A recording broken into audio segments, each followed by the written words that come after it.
Then attend to this heaven slice of an angel wrapped in skin. Throw dice and woes of life. Love deprived, looking to revive. What's the meaning of life? One subjective paradise. Crystal chandeliers, motives reflected. Often mirrors appear, clear, grinning from ear to ear.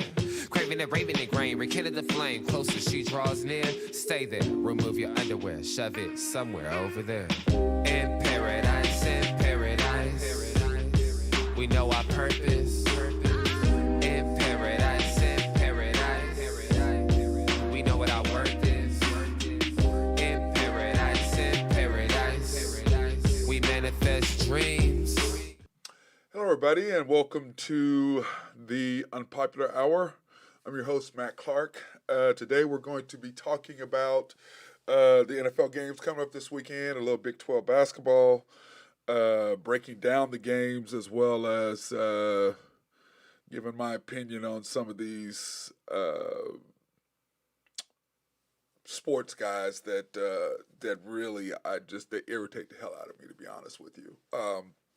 Anyway, so we're going to talk about what's coming up this weekend. There's going to be 4 big games in the NFL before we get to the championship games next week. Break it down to the final 4 teams. We're in the Elite 8, if that's what you want to call it now for football, for the NFL. Really, there's only one Elite 8, one Final 4, and that's in March Madness, which is coming up here pretty quickly, which I'm looking forward to. Anyway, let's go ahead. Let's break down the Rams versus the Bucks. And, you got to talk about McVay and Stafford versus Tom and Arians. I mean, that's basically what's going to come down to. Now, the difference is Tom, his offensive line is beat up. His offensive line before everybody got hurt, his center just got hurt. Before everybody got hurt, his line had played together longer than any other NFL line, which allowed him to stay clean in the pocket for the most part and not get his brains beat out, which allows him to be 44 and still playing today because of the rules, and you can't touch him. So I don't really take too much stake in him being the greatest quarterback of all time, because you played when nobody could touch you. So play when you can play. Be at 44 back in the 70s and 80s and still doing what you're doing, then you're the greatest of all time. But just because you got 7 Super Bowls playing in a generation where you can't get touched, bro, I can't give you no love. Sorry. Anyway, let's talk about this matchup. So it's going to be hard for me because I kind of want to see Green Bay against Tampa Bay, which Tom Brady playing against Aaron Rodgers again, and Aaron Rodgers avenging that defeat he had last year, which still to this day, I don't know how you don't run for it. I mean, the end zone is right there. You're 7 yards away. But being Aaron, being the arrogant person that he is, the talented person that he is, and usually people that are very talented tend to think, oh, I can do anything I want. Excuse me. I can do anything I want. So, anyway, I hope they get a chance to do that. I don't think it's likely, simply because, like I said in the opening, that Tom Brady, his line is all beat up, and I think the Bucks, I just don't know if they have an answer for Aaron Donald and Von Miller. I don't know if they can. They're going to be hungry guys this weekend, but Bruce Arians is going to have a scheme for them to help, whether that's add a tight end, chipping, helping to chip Von Miller, but to do what to try to guard Aaron Donald one-on-one, that's just not going to happen. He's going to have to take up a minimum of 2 guys, if not 3. And then you got to figure out everybody else hopefully can do their job one-on-one on the outside. Sorry, one-on-one. If they can't get that done, Tampa Bay is in a lot of trouble, and Tom Brady his jersey is going to be complete. It's going to be really, really dirty. We know the more he gets hit, the happier feet, the more he gets rid of the ball as quick as he can. Of course, the Rams cornerbacks and defensive backs are really good, and they're going to be jumping routes left and right. So we shall see how that happens. But I'm taking the Rams in an upset in this game, even though it is close. When I was looking at the line earlier, Tampa Bay is a 2-point favorite, so they're -2. They're a 2-point favorite to get that done. I don't know. I'm just going to take the Rams. I'm just going to go ahead and take the Rams, even though, like I said, I do want to see Green Bay versus or Aaron Rodgers versus Tom Brady. I mean, let's not Green Bay versus the Bucks. It's Tom Brady versus Aaron Rodgers. Okay, let's just be honest about it. So anyway, I'm going to take the Rams in a close game. I think or not a close game, but I think the Rams will cover that 2-point spread. I do believe that. I think they'll beat them by at least a touchdown, but we shall see how that works out because Tom Brady is Tom Brady. Then in the other game, the 49ers versus Green Bay. Green Bay is a 5.5.5. I'm like, are you 5 points? Now, granted, it's going to be cold. Right now, it's projected to be -9. We had those temperatures last year, and that's cold. And I wasn't trying to get outside last year when it was -10, 15, whatever it was. I was not trying to get outside. And these guys are talking about playing football. That ball's going to feel like a rock. That ground's going to be hard. But Green Bay, those fans, they love this stuff. And I have had the opportunity to go to a Green Bay game before. At Lambeau, it was Chicago versus Green Bay. And it was late November, early December. And it was, oh my God. I mean, I had on long underwear. I had on 2 pairs of jeans. I had on 2 T-shirts on top of my long underwear, the thermal underwear. I had a sweatshirt. I had a hoodie over that. I had a jacket over that. I tried to wear 2 stocking caps, some earmuffs, whatever. I made it to the third quarter. Like I said before earlier, there's a reason why I played basketball, and that is it. I was completely out. I just can't do it. I just can't do it. Even though I do love watching football games. I mean, don't get me wrong. I do love football games. I do love watching. But minus temperatures, yeah, I'm out. I just can't do it. I just don't know how they're going to do it. But they are getting paid a lot of money. And they're football players. I mean, they've played in cold before. I mean, it's just like Trent Williams, the offensive tackle. They asked me, "You played in cold weather before?" He said, "Sure, I did." The University of Oklahoma, we played in 2007, which was either 2006 or 2008, because OU seems like they were in the Big 12 championship every year in Kansas City, and it was freezing cold. I think it was 20-something degrees. And I think wind chill was minus, but it was freezing cold. And of course, the Sooner fans represent their team and follow their team well, and they were there. But whatever you can do, you can do. Anyways, 49ers, Kyle Shanahan and Jimmy G versus Aaron Rodgers and Matt LaFleur. I'm going to give the edge, like I said. I'm going to I didn't say. Like I talked about earlier when we were doing what I did earlier Monday when I talked about matchups and coaches. I picked Shanahan over LaFleur simply because Shanahan had been there before and had won a championship and went to the Super Bowl. LaFleur, of course, had had home field last year and lost to Tampa Bay, the eventual Super Bowl champion. So, once again, it's at Green Bay. It's going to be cold. Aaron Rodgers is used to it. I don't know how Jimmy G is going to perform in the cold. That is my only concern. I do think that if the 49ers get the ball, they are going to take it. They're going to try to run the ball down Green Bay's throat, take care of the ball, keep their defense off the field. But I'm assuming that you're going to want to play. Whether you're offense or defense, you're going to want to be on the field because when you're out there hitting people, moving around, your body's going to get warm and you can deal with that. So I think that, but anyway, I think that the 49ers are going to try to run the ball on Green Bay, keep Aaron Rodgers off the field as much as possible. But we're going to see how well Jimmy G is going to perform in the cold weather. And I'm not a fan of the cold, but we'll see what Jimmy G was able to do. So anyway, I'm gonna pick Green Bay. I'm gonna think Green Bay. They had a week off. They've gotten almost all of their players back now from injury. So I think they're going to be a different ball team. I think they're going to be hungry. I think they're on a mission to avenge their loss at home in an NFC Championship game against Tampa Bay last year. So I'm going to go ahead and take Green Bay, but -5. Man, that's a lot of points. That is a lot of points. What they're saying is Jimmy G is not going to be able to perform in the cold weather. But that's a lot of points. I'm going to probably go ahead and take Green Bay in that and take the points. And I'm taking the Rams, marking this down. So Monday when I come back, I'll be able to go over my list and say who I picked and who I didn't. So anyway, I'm going to take Green Bay in the points, in the 5.5 points. In that, right there. I'm going to take them at Green Bay in that. Okay. Now, the Bengals and Taylor Burrow versus Vrabel and Tannehill. Uh, the Bengals are young, boy, they're talented. With T. Higgins and Jamar Chase on the outside, they're talented. And Joe Mixon in the background, that is a four-headed snake with Joe Burrow, of course. That's a nasty combination because Mixon is an unbelievable back. He can run the ball. He can catch the ball out of the backfield. He's hard to tackle. It's very shifty, but at the same time, if he needs to be powerful and run over you, he can do that. He's extremely, extremely talented. Got to watch him play quite a bit when he was at the University of Oklahoma. So I really like what they've got going on there versus the Titans. They get the big boy back, Derrick Henry.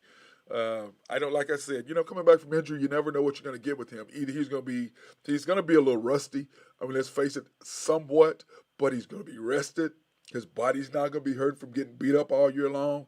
So he's going to have some fresh legs, and I think he's going to be hungry to play in front of the fans there in Nashville. So that's ought to be exciting. And, of course, Mike Vrabel will have some sort of a game plan for them because, remember, he played for Bill Belichick and won a couple Super Bowls with them. So I believe that's going to be, if I have to do the matchup between Vrabel and Taylor, I'm going to take Vrabel simply because for him to have the number one overall seed, considering everything they had this year, I mean, they just got murdered with injuries, but yet somehow another way they found a way to win. Ugly, great. Didn't matter. W's a W. Whether you win by 1 over 100, it's a W, and you got to take it and go home. So this game is going to be interesting. I'm really excited to see what actually happens. But I do want to take Vrabel, and I think I'm going to take the Titans at home. They've got a week off, so I'm going to take them. And they're 3.5-point favorites, so let me mark that down over here. Minus 3.5 on that. So I'm going to take the Titans at home. I'm taking both first round teams at home. But as a matter of fact, taking Green Bay, even though, like I said, 5.5 points is a lot of damn points. I'm still going to have to take Green Bay, even though if I was a gambling man, which I'm not, I don't really gamble on football and stuff like that. So that's just not my thing. A lot of people do. It's just not what I do. But a lot of people do that. So I should have asked my main guy about that. I have a good friend who does that. So I should probably have asked him or what he thinks on that. And next time I'll do that. In fact, I'm trying to have him on at some point so he can be my guy and we can talk about this sort of thing. Who would think we may have him on next week? And for the Super Bowl, too, to talk about that. Then, of course, now it's the Bills and Sean McDermott and Josh Allen versus the Chiefs, which is Andy Reid and Patrick Mahomes. I'm looking at this game, and the Chiefs are 1.5-point favorites. I think 1.5 is about right. I hear this one particular guy. He does not like Patrick Mahomes. Whenever he's sitting there talking, and a lot of people love this guy, and I really, really like him when his takes are fantastic, and I like the guy. But when it comes to Patrick Mahomes, he has an issue with him, and I don't know what it is. They were talking this morning, and somebody's like, talking about, Jimmy G and Trey Lance, and talking about how the 49er fans want Trey Lance so bad, and you got to watch what you get, and, they haven't put him in. And when the Chiefs drafted Patrick Mahomes after the first year, they knew immediately. They had watched him practice, and they jumped off him right in the middle. I mean, they had basically went to the conference. They had, I think, what were they, 12-5, I think they were, or 11-6. I mean, they were really, really good, and they got rid of Alex Smith because of Patrick Mahomes. There was no question. They moved off of him immediately. So they were trying to compare that, and they did that. And this particular guy goes, I don't remember them doing that. It's like, how do you not remember the fact that the Chiefs got rid of that to get Patrick Mahomes? How do you not remember that? Because you hate him. Every time he mentions a great quarterback, he starts out with Josh Allen. Okay? That's the first guy he starts out, that name that he brings up, Brady, he never, ever mentions Mahomes. Every time there's a quarterback, I mean, he talk about the AFC West. Who did he come up with? Oh, the Chargers. Oh, he's great. He's better than Patrick Mahomes. He's this, he's that. He's going to take over. Then when the Chiefs beat the Chargers, didn't hear anything out of his mouth about the game, but barely mentioned it. In fact, his assistant, the lady he had on, she mentioned it. He had nothing to say. And now it's not him. Now it's Josh Allen and There was Josh Allen last year. Patrick Mahomes dismissed him. Now it's Josh. I know Josh Allen is extremely talented. He's 6'6", he's 230. He can do all these things. There's no question. He and I compared the quarterbacks earlier this week talking about their arm strength. Josh Allen got him in arm strength and being able to run as far as being able to run over people and do more. There's no question that's the two things that he has over Patrick Mahomes. Other than that, he ain't got no nothing. He's not smarter. He has more wins. He had done this, and Patrick Mahomes continue to break records, and you still don't get respect, dude. I don't get that. I really don't. I mean, he's the only quarterback in NFL history to throw a touchdown in every playoff game in his first 5 years. Only one ever in history to do that. I don't understand your problem with it. I mean, just face up. It's Patrick Mahomes and everybody else. Just acknowledge the man's greatness. Now, did he have an off year this year? There's no question. But acknowledge how good the man is instead of just kicking him to the curb every 2 seconds and trying to put some other quarterback up there that hasn't done anything. He's the only one of all those people that you named except for Brady and Aaron Rodgers that even have a Super Bowl. You're trying to keep putting somebody up. I mean, he's been to the AFC Championship game his first 3 years as a quarterback. 2 or 3, he should have won. They went to the Super Bowl. And he should have went all 3 years, if not for an offsides call where Tom Brady threw an interception in Chiefs game the first time they played against Tom. So, come on. He's got 2 losses in the playoffs, and both of them have been to Brady. But yet you got to just bust on and on and on and on about every other quarterback than him. Give this man his due. He's got more fastest of this, fastest of that, this, that. He's got all these, and you still won't get, I don't understand your problem with him. I mean, acknowledge the guy. Oh, well, he started out this, he started out that. Yeah, I mentioned in the first 5 games, including the game that Buffalo kicked their butt, what his passer rating was and what he was doing compared to this last round. Everybody wants to talk about how easy the schedule was, and he's this, he's that. Guys, you talk about what you want to with the guy, we'll see what happens. Okay? He's only had 2 losses of all his losses that he's won, that he's lost by more than a touchdown. 2! I mean, anyway, it's just the same. So anyway, the Bills versus the Chiefs. It's going to be a very good football game. It all depends on what Josh Allen. We don't know which Josh Allen we're going to get. He's going to be talented. He's going to do what he's going to do. I don't doubt that whatsoever.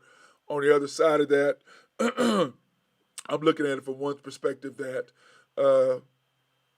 the Bills' defense is just outstanding. But once again, the way that they cover and the way they do things, they're vulnerable to the run. If Jared McKinnon can have another out game like he had this last game, they're going to be in trouble because that's how they beat up Buffalo twice. At Buffalo last year and then at Kansas City.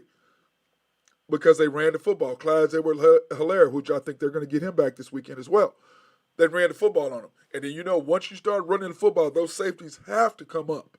And once they come up, boom, you're over the top, your middle range shots. Then the Chiefs, this guy was also talking about, the Bills are the new Chiefs. They scored this, they do it. No, nobody's ever scored 5 touchdowns in 10.5 minutes. I'm sorry, guys, that I'm on this soapbox with him, but this guy, I can't stand these guys who get a microphone in front of their damn face and think they're knowledgeable. People listen to them. That's not the facts, bro. Check the facts.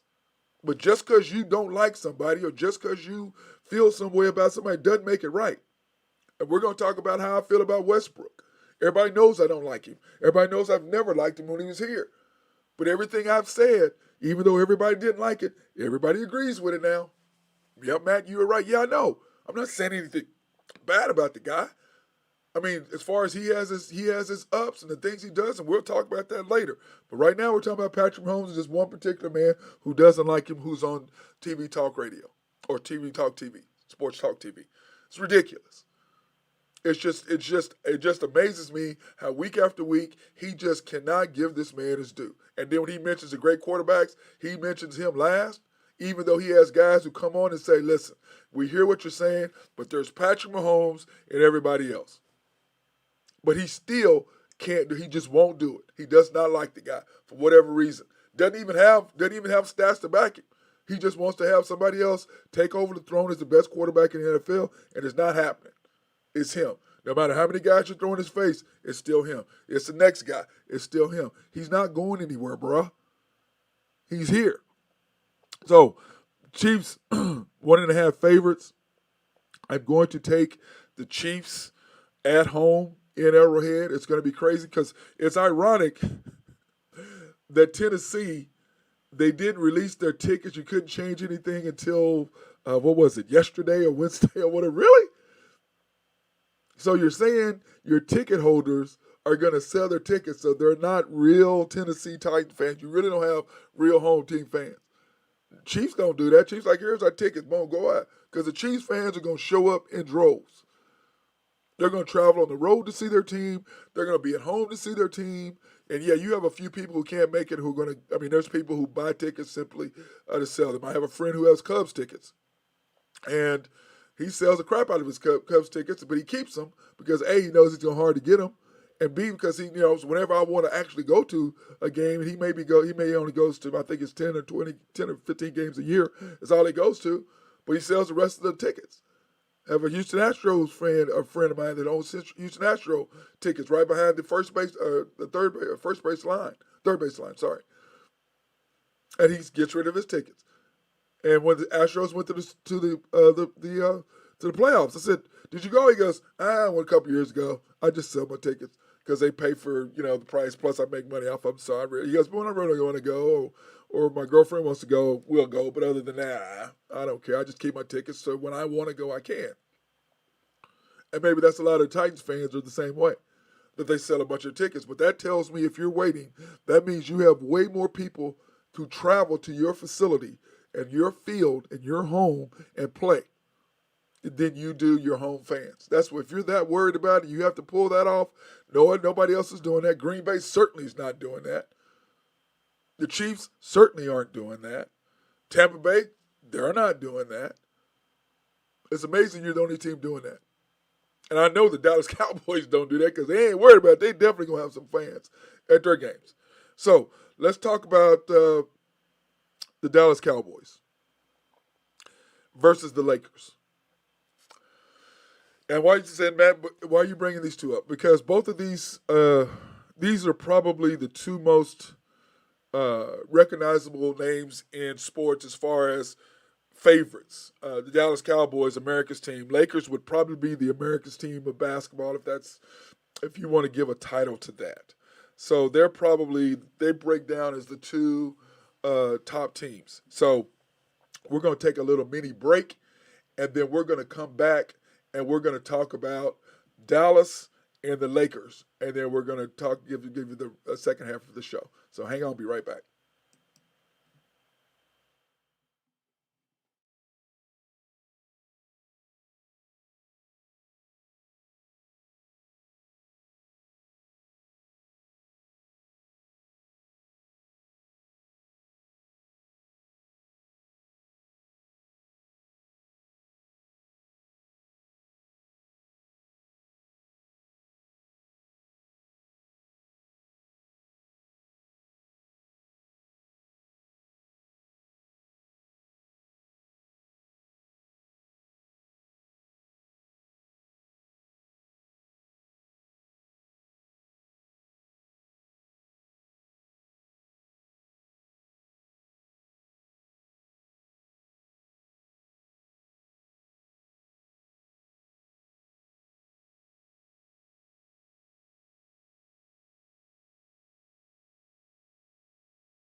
Okay, everybody, welcome back. Now, so before we take our break, we're going to talk about Dallas and the Lakers. Now, the Dallas Cowboys, after the debacle that they just happened to them this past weekend, the loss to the 49ers at home, probably should not have happened. But once again, the Dallas Cowboys underperformed, once they always do. I don't know how you play at home and you lay an egg And Dak Prescott has been very, very good in the playoffs, in his previous playoff games. And even though he was 1-2, he still was very, very good in his playoff games. But the difference is, in his win, Dallas was able to run the ball, and in his 3 losses, Dallas was unable to run the ball. So in his 3 losses, even though the other 2 losses, even though his numbers were really, really good, they lost because they depended on him. This time around, he did not play well. But like I said, he hadn't played well all year after he got hurt. Before he got hurt, he was outstanding. And then once he got hurt, he had not beat anybody, and he just did not play well. And then you talk to the Lakers on the other side of that. The Lakers get Russell Westbrook, Brooke. They get Russell Westbrook instead of Buddy Hield. I didn't understand that. Like, we already got Buddy. The one thing that the Lakers were lacking is a shooter. I should say we, because everybody knows the Lakers were my number 1 team. I had the Lakers 1, Thunder 1A, and the Lakers had always been my team since I was 11 years old. And once we got a team in Oklahoma City, the Thunder were then my team, and the Thunder were my team, and I wear Thunder stuff or I wear Lakers stuff. That's it. But I wear Lakers stuff when the Lakers play the Thunder because I'm not one of these people who, that was my team. No, the Thunder are my team, except when they played the Lakers. Other than that, the Thunder were my team. Now, since Westbrook went there, the Thunder are my team. The Lakers, all my stuff is in a box, put away in the closet. I will not wear any Lakers stuff until he was there, and everybody knows me, knows that's exactly what I did, that's exactly what I said, and that's exactly what's happened up to this point. I will not wear anything with the Lakers on it while he's there. I did not understand that deal. Somebody said that Westbrook is like a beautiful woman. You see him walk across the street and think, oh my God, I gotta have her. And then as soon as you get her, you're like, I can't get rid of her fast enough. She's not what I thought she was. Or a good-looking man. Same thing. See this gorgeous man with all these muscles and hanging out, shorts and all this stuff. Oh my God, look at this dude. And you get him, you're like, what the hell? Same thing. He's played on 4 teams in 4 years. What does that tell you? Same thing with the Cowboys. They look really good, but when it comes down to it at the end, they're going to let you down. And, Dak Prescott, once again, bro, if there's 14 seconds left and whether you called your own number or that was the design play, you have to get down. You should know that you hand the ball to the official so that a referee who's sprinting down the field, trying to get there as fast as he can, that he has to touch the ball, he has to spot it. You get down faster than that. You jump, you should know. We're going to get down inside about the 28-yard line is where I need to be. 28-yard line, boom, I'm down. Boom, I handed him. I got 5 or 6 seconds. I give him, he can spot it. 2 seconds left, boom, we got a chance to run some sort of play down the field where I can get a chance to get the ball in the end zone and not have to worry about a Hail Mary. Or you just throw it to one of your tight ends and hope to get down. So obviously you didn't trust them enough to do that, or you just thought I would call your number, which was a really good play, except you went 3 to 4 yards, 5 yards too far. You got to know how far you're going. You got to know where everything's at. You got to know what's happening. You are the quarterback. They gave you $70 million this year, bro. You got to know what to do with that, and you didn't. So that's on you. Now, the Lakers. I didn't know what you saw in Westbrook. I still don't know what you're seeing, but now you understand it because 2 of the last couple games, you did not play him the last minutes of the game. What did you say after this last one? I put the players on the court that I think could win. So you're saying that Austin Rivers, an undrafted free agent from the University of Oklahoma, is better than Russell Westbrook? Now, that ain't what you're saying. What you're saying is you trust him at the end of the game more than you trust Russell. That's what I've said all year long, since I started watching the guy. Play him except the last 3 minutes.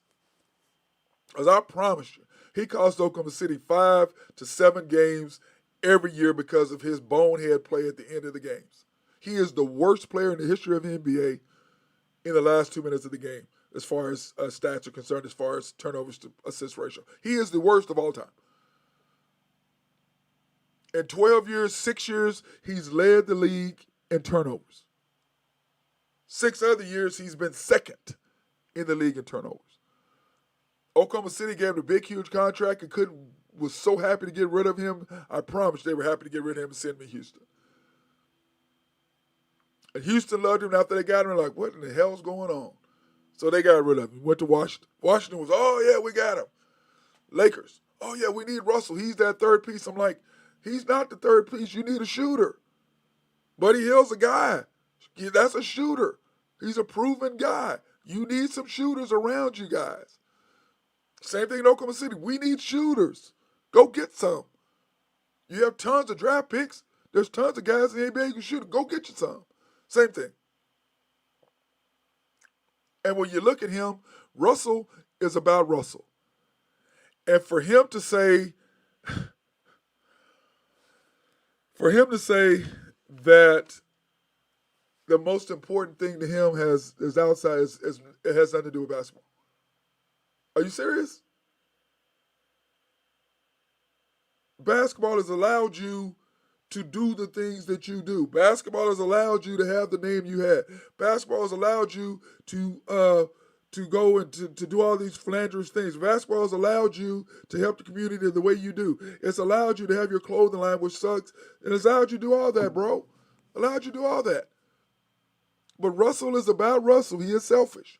And I told everybody, ever since Oklahoma City did that in his second year, when we were losing, when we were winning by 20, he walked to the locker room. And when we were only up 7, they went back in the locker room and got him and pulled him out. He has been, look at me. You can't win without, I can do whatever I want. And when you got a guy like that, you're in trouble. You think of all the draft picks we've had. And so the people we brought in here, as soon as they leave, boy, they just go bam, bam, bam, they're successful. Why? Him. He was the common denominator. Durant left because of him. They're like, oh, well, he stayed with us. Nobody wanted him at the time. That's why. You people are just, think of it. Go look. Open your eyes. Nobody wanted him. We gave him the big contract. You know, he had triple doubles, but you know what happened? This is the funny thing. The reason why he gets triple doubles is because he's about him. If you're a guard and you're playing the position and you're guarding people you're supposed to be guard, the hardest thing to get in rebounds as a guard, or the hardest thing to get to compete the triple double or rebounds. But in Oklahoma City, we allowed Steven Adams' rebound record to go down so he could get his rebounds. He could play out of position and go get his rebound. Now, did it cost us games? Oh, yeah, it sure as hell did. Because he was out of position defensively. So if somebody missed, they could block everybody out. He could run there and get rebounds. The Lakers, he ain't averaging a triple-double. You know why? Because everybody else ain't trying to give up their rebounds for him. They're like, you better get out there and play your position, boy. My job is to go over here and rebound, not yours. Get out there and guard somebody. He can't defend. LeBron is too old. He barely can defend. Carmelo, he can't defend. Anthony Davis is hurt. Austin Reeves can't guard anybody. He couldn't guard anybody in Oklahoma.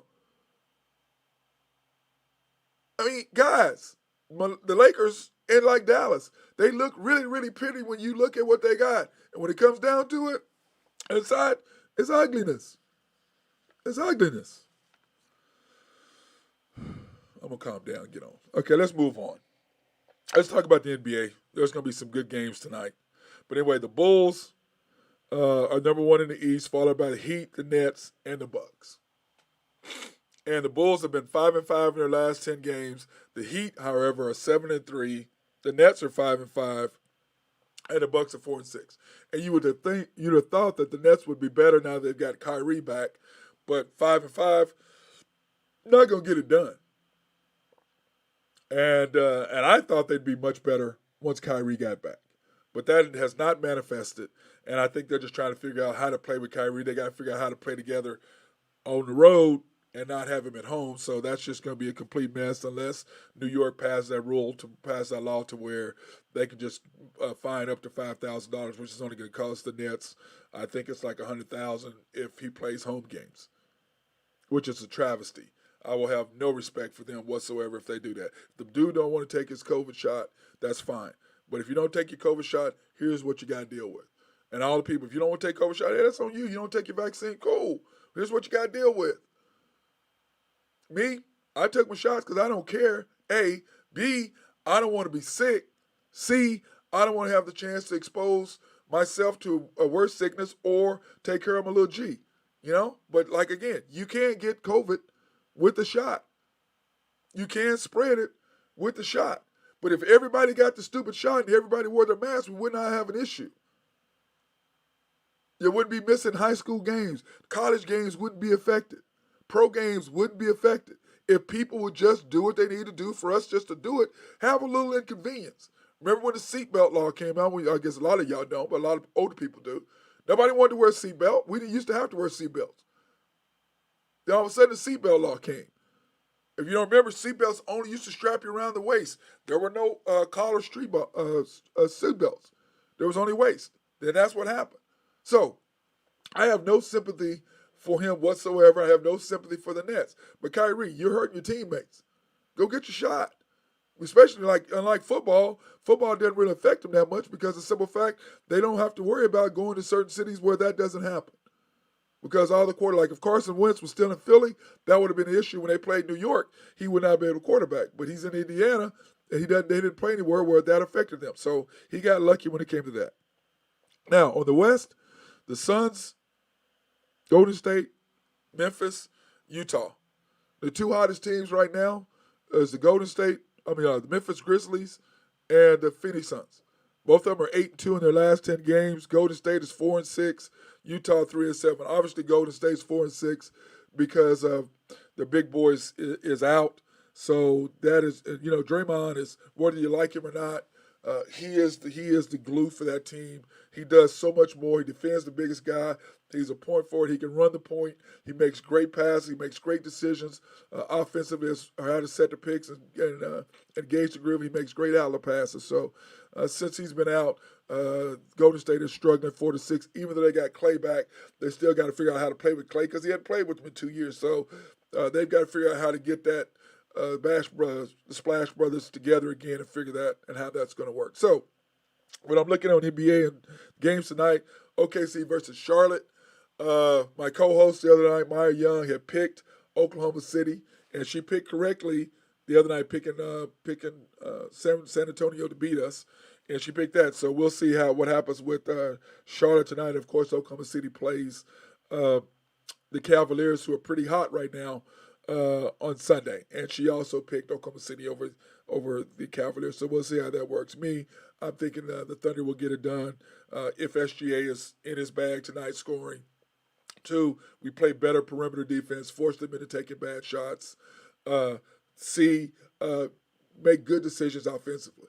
Don't fall in love with the three-point shot. Let's knock down more mid-range because we're our field goal percentage for 2 is high 40s, low 30s for threes. We just do not shoot the ball well from 3.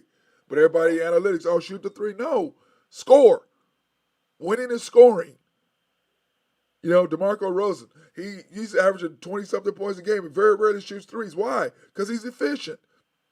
Kevin Durant does shoot 3s, but he wants to pull up and get mid-range. He's efficient. We have to be more efficient offensively and just go out there and shoot 3s. It's not getting it done. Now, when we're wide open, we make great plays and shooting wide open. Yeah, by all means, take the 3. I have zero problem with us shooting 3s if you're wide open. But the problem is we make a 3, then all of a sudden we think we're shooting, we start forcing them up, and then all of a sudden we go from shooting at the 3-point line to 5 feet back. So that's got to change. The Lakers versus Orlando. This is going to be interesting tonight because, Frank Vogel is hurting right now. I don't know if he's going to last out the year, but we shall see. And the question is, will Russell play the last 3 minutes of the game after saying what he said to Woj yesterday? So we'll see what happens on that. We'll see how his teammates feel about losing. If we lose, so what? The sun comes up tomorrow. What? I hated losing. I was in a bad mood if I lost. Losing is just not, I'm not a fan of that losing I'm playing. I'm busting my butt to win, and then we lose, and if the sun comes up tomorrow, the sun may come up tomorrow, it may not. Remember, God hadn't told you don't know if you're going to wake up tomorrow. Only know the big fella upstairs knows if you're going to wake up tomorrow. Only him. So forget that. Clippers in Philly. Big boy, 50 points in 27 minutes. the other night, Joel. Oh my God, 50 and 27. Wow, he's just killing them. I mean, just killing them. He is a beast, and like I said earlier, Philadelphia, you're wasting him. Go ahead and get rid of Ben Simmons. Get you a couple third-round picks, second-round picks, maybe whatever in a player. Get you whatever you can to get rid of Ben. Ben don't want to be there. You're being hard-headed. Just get rid of him because you're wasting this big boy in his prime of his career, and it's just stupid. Just go ahead, quit going, oh, I'm right, dude. Just let go and go ahead and get you somebody else. The Heat versus Atlanta. Atlanta still, they've just got too many players that can play. They got a lot of players that can play. Okay? And everybody's on the board except Big Boy and Trey. Everybody else is on the board to get rid of because they just do not have enough basketballs for all the talent and all the shoot and all the people they have. They've done a great job of drafting, and they brought players in and they're just really rolling. So they need to get rid of some players. So, but they, like I said, the Heat are 7-3. They're on all floor. They're rolling on all cylinders. Jimmy Butler's doing Jimmy Butler things, and they're rolling. Portland versus Boston. I don't really care. Damian Lillard's hurt. Boston is whatever. Who knows what the hell that team is, so I don't really care about that game at all. Toronto versus Washington. Don't really care about watching that game either. Chicago versus Milwaukee. Now, that I want to see. Even though Milwaukee's 4-6 in their last 10, I want to see that game. I want to see how Chicago handles the big boy inside Giannis, and I want to see whether they can do with Middleton in that group. So that's going to be really interesting. I'll try to watch that. Actually, depends on when the game is. If it's at the same time as the Thunder game, I will not be watching it. I'll be watching the Thunder game, of course. Brooklyn against the Spurs. I'm going to go ahead, and it's at San Antonio. So I'm going to probably take the Spurs at home in that game, even though I think Brooklyn should beat them. We'll see what happens in that. Memphis versus Denver. Talking about the big fella. Oh, my God, the Joker. He's just a monster. If he doesn't win the MVP right now, to me, it's between him and Joel Embiid. And LeBron is on another level right now. They do have Steph Curry as the leading person to win it. I just don't see. I mean, Steph is good, but the way LeBron's been playing and the way that Joel Embiid and the Joker have been playing, I don't see how that could do this. To me, it's between Joel Embiid and the Joker. And the Joker is just the numbers he put up the other night. The triple-double was just unbelievable in their win. Detroit versus Utah. I'm going to go ahead and take Utah in that game. Even though Utah right now is 3-7, they need a win, and I think they'll get one. And then Houston versus Golden State. Who the hell cares about that game at all? Screw that. Okay, now let's get into Big 12 basketball. Okay. It's going to be some good games this weekend. We got West Virginia versus Tech. My boys, O State, taking on Texas. Baylor versus OU. KU versus K-State. And TCU at Iowa State. So, to start it off, I'm going to probably take Tech at home against West Virginia. West Virginia's been playing well. They're a hard team to beat. Huggins is a great coach. Their defensive style, they're aggressive, but I think Tech will get the job done at home to get back into their winning streaks again. So, and then Oklahoma State versus Texas. My boys going on the road. We got Texas at Gallagher-Iba. We're playing pretty good right now. Seems like we're kind of gelling a little bit. Coach B has got the guys, got some confidence. This would be a big whiff. If OSU wins this game, I think it'll go a long way to springboarding them for the rest of the season, even though there's no postseason for them. I hope they go ahead and get the win, and I'm going to go ahead and pick them, even though I think it's going to be a tough task for them to beat Texas. At Texas, I'm going to go ahead and give my boys the W on that one. Baylor versus OU. OU at home. You just lost to KU at home. You got to get a W at home. You got to protect the home floor. I mean, you just got to. Baylor got beat by OSU at home at Gallagher-Iba. So Baylor's going to go to OU. But I think on the other side, Baylor is just a little embarrassed that they're playing a couple times, losing us and losing to Tech at home and back-to-back losses, dropping to number 5 overall. I think they're going to be on a mission. So OU may be in trouble in that game, so I'm going to go ahead and take Baylor. KU versus K-State, the Battle of Kansas. I got to go with my boy Bill. I mean, that's my dude. So I got to go with KU in the win over K-State. TCU versus Iowa State. Man, like I said, Iowa State is one of the few places that I never won in. I never won there, and I never won in Lincoln. So those are two places, which is weird. It's like, how can I go to Missouri and win? How do you go to OU and win? And then the two garbage places in Nebraska, you can't get a W, you can't get a W at Iowa State. I just don't understand that, but, whatever. And Nebraska's not garbage, but I just hated that place. Even though I did have fun in Lincoln. We got snowed in for a couple of days and had a really, really good time back when I was a lot more fun than I am now. But anyway, I'm going to take Tech over West Virginia, O State over Texas, Baylor over OU, KU over K-State, and then I'm going to take Iowa State at home over TCU. I better mark that down so when I come back Monday I can check that. And then in the women's side of it, West Virginia at O State, I'm going to take my Cowgirls in a victory at home. Texas versus TCU at TCU, I'm going to go ahead and take the Longhorns. Tech versus KU, I'm going to take Tech. OU versus K-State, I'm going to take OU, even though K-State's really, really playing well. I'm going to take the Sooners over them in that. And then Iowa State versus Baylor, I'm going to go ahead and take Baylor in that game. So, anyway, that's the breakdown. Like I said, next week I'm going to have my guy on. I think I'm going to start having him on, and we're going to talk about the odds as far as football is concerned, who's to win, and see if we can get his opinion, and also break down on these other sports here as far as basketball is concerned as well. Anyway, hope everybody's staying warm. It's freezing cold outside. Wrap up. And remember, take care of yourself. Thanks for watching the Unpopular Hour with your host, Matt Clark. Peace out.